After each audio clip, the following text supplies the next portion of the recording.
Welcome to the Taylor Made Tasty podcast. I'm Taylor, retired serial quitter turned goal boss coach, speaker, and consultant.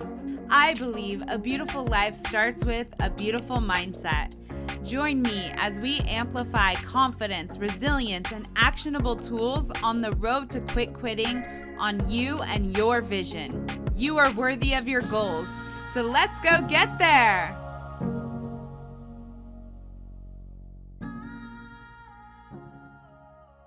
Hey y'all, welcome back to another episode of Taylor Made Tasty, the podcast, here with another 10 with Taylor, all about your A-team, your inner circle, your people, your tribe. I call them the Mighty Five, the 5 closest people to you that make up so many of your characteristics and attributes that make you, you.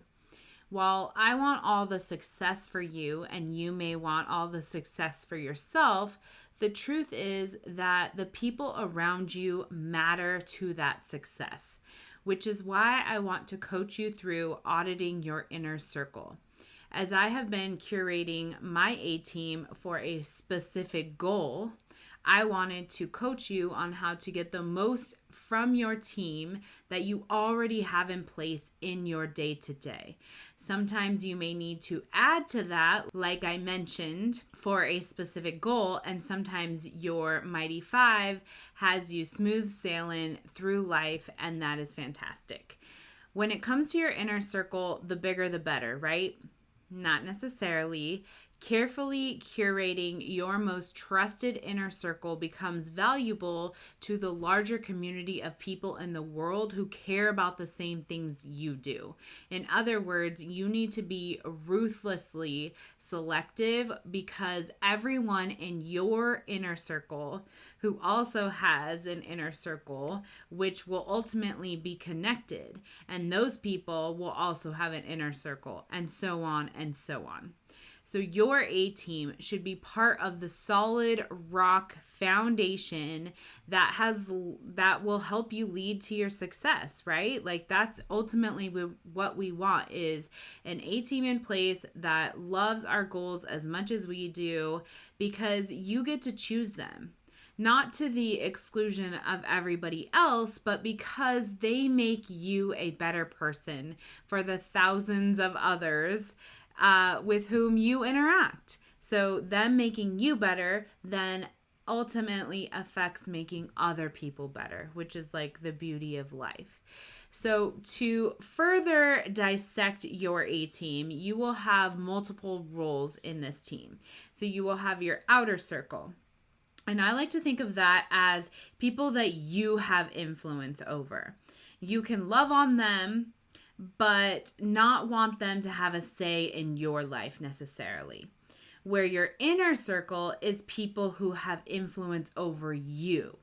So you love on them, but they also want to have a say in your life, right? So these circles also are pretty fluid. Someone can move from the outer circle to the inner, and vice versa. Moving someone to your outer circle doesn't mean that you are necessarily punishing them. It just means that you are protecting yourself.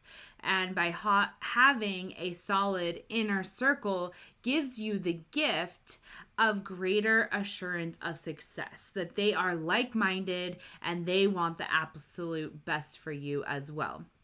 And because I'm all about action cures everything, I wanted to talk about 5 audit actions that you could go through to help you audit your inner circle.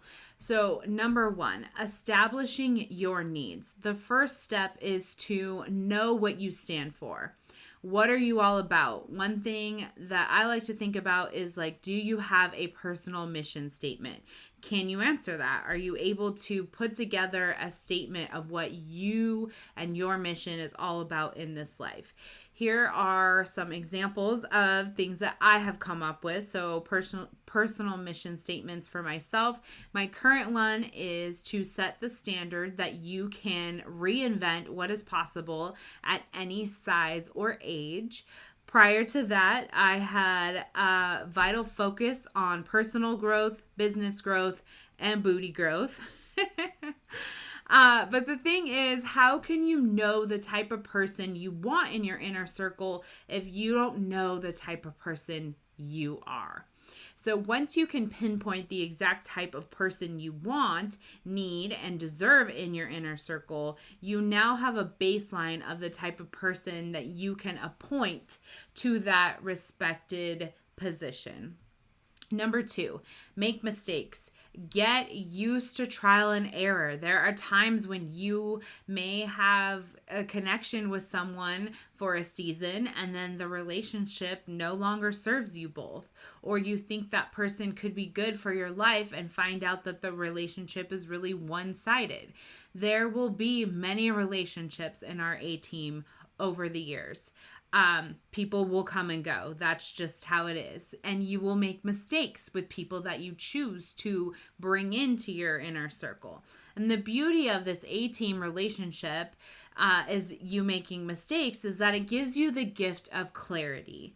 And I can relate to this. Think about your work history. As you work for different people, you start to know the type of boss that you like, right? The best way is for you to go out there and date different people as to how you know what you want and what you don't want, and to work for different people to what you want and what you don't want. It gives you data to know, in the same respect with your A-team, gives you data to know who you want in your corner.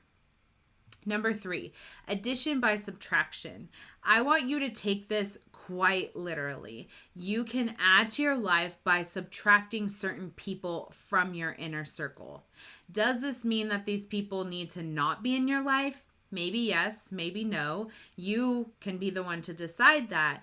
But unless they are right behind you, screaming for your goals as loudly as you are, they don't deserve a spot on your roster.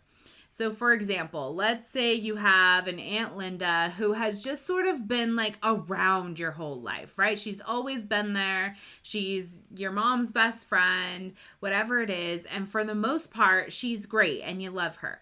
But when you go to tell her about new things, of you starting a blog, of you restarting a wellness journey, of you starting a business, and she becomes the first naysayer, in your inner circle audit, she has failed.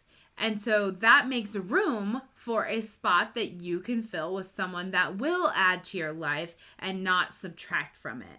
And the action you would take is moving Aunt Linda from the inner to the outer, right? And this is just creating space that you can still be an influence on them if you so choose, but they can no longer be an influence on you. And if you're thinking, which is common, I just can't end it. I don't know how to end it. Maybe this person lives with you. They work with you. This is about shrinking the time, right? So just because you can't create great separation doesn't mean that you can't create small separation. So taking breaks, shrinking the time that you have together. Choose to do something else that doesn't involve them. Number 4. Have tough conversations. And I really want to preface this section with this sucks. Confrontation, awkwardness, vulnerability, it's all for the greater good, yes, but it totally blows. And sometimes one of your A-team might be slacking on their support role, or it might just require a conversation to get to a resolution for both parties. And I really want to empower you to have these conversations with your feelings out in the open, and how deeply we feel our emotions really makes them factual to us.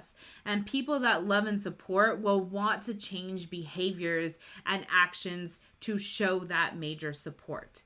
I also want to empower you to reflect on your role. What actions do you take that are not facilitating the results that you want. Be honest. What is your role in their success as part of your A team? And own your role when you have that conversation. And also a tip for this would be to possibly incorporate some role play. So you can even ask someone else, like completely outside of your inner or outer circle, to role play with you on this conversation. You can say, I'm thinking about saying X, Y, and Z. How would you like to be approached about that? And kind of role play that conversation to make that tough conversation a little bit easier. Number 5, curate what you're consuming. I'm sure you've heard this a million times, but really when it comes to picking your A team, it doesn't just mean the people in real life closest to you. I also want you to audit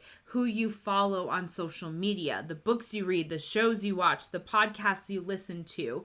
Who do you choose to spend time with daily, and do they move the needle towards your goals? Some of them may be for pure entertainment, others may be to learn from, but are you learning from leaders, someone who is at least 2 steps ahead of you and can show you the way? Your time is precious, so how are you choosing to spend it? Those are your 5 action steps for auditing your inner circle. From here, I would run each of your mighty 5 through this audit and ask the hard questions. Do I need more support? Do I need to show more support? Do I need to move them from my inner circle to my outer circle? Do I need to have a tough conversation? Do I need to spend less time with this person? Auditing your inner circle and curating a truly supportive, loving A team, that is where through thick and thin, they will see all of your dreams, all of your goals, all of your visions happen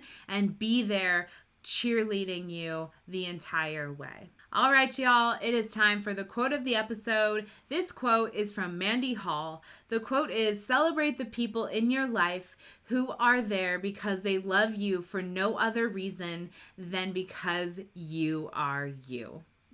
Take that into your week, your month, maybe even your year, and own that your inner circle loves you for you. As always, thank you for being here. Thank you for being in my community. I'm so glad you showed up today, and let's go get there. Look at you, crushing it. Thank you for joining me for another episode of the Tailor Made Tasty podcast. My hope is you always leave with a takeaway to implement in your own goal-crushing journey. I would love if you could take a moment to leave a review. And if you're looking for a community of goal boss badasses just like you, be sure to check out tailormadetasty.com/membership.